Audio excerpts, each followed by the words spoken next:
Prince Mahesh Babu అలాగే రాజమౌళి కాంబినేషన్లో భారీ బడ్జెట్ సినిమా వస్తున్న సంగతి తెలిసిందే. ఈ సినిమా ప్రస్తుతం షూటింగ్ దశలో ఉంది. అయితే షూటింగ్ దశలో ఉన్న ఈ సినిమాకు ఊహించని షాక్ తగిలినట్లు తెలుస్తోంది. కెన్యాలో కొన్ని భారీ సీన్స్ తీసేందుకు జక్కన ప్లాన్ చేశాడట.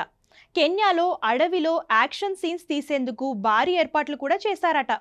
అయితే ఈ షూట్ మొత్తం రద్దయినట్లు తెలుస్తోంది. ప్రస్తుతం కెన్యాలో అంతర్గత సమస్యలు తలెత్తినట్లు తెలుస్తోంది.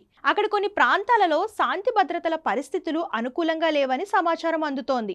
ఇలాంటి పరిస్థితిలో అక్కడ షూటింగ్ చేస్తే ఖచ్చితంగా సమస్యలు వస్తాయని జక్కన బృందం ఆలోచన చేస్తుందట. దీంతో తాత్కాలికంగా కెన్యా షూటింగ్ ను వాయిదా వేస్తున్నట్లు సమాచారం అందుతుంది. ఇది ఇలా ఉండగా ఈ సినిమాలో మహేష్ బాబు సరసన ప్రియాంక చోప్రా నటిస్తున్న సంగతి తెలిసిందే. ఈ సినిమా దాదాపు 1000 కోట్లతో తీస్తున్నారని సమాచారం అందుతోంది. ఇక ఈ సినిమాను 2027లో రిలీజ్ చేసే ఛాన్స్ ఉంది.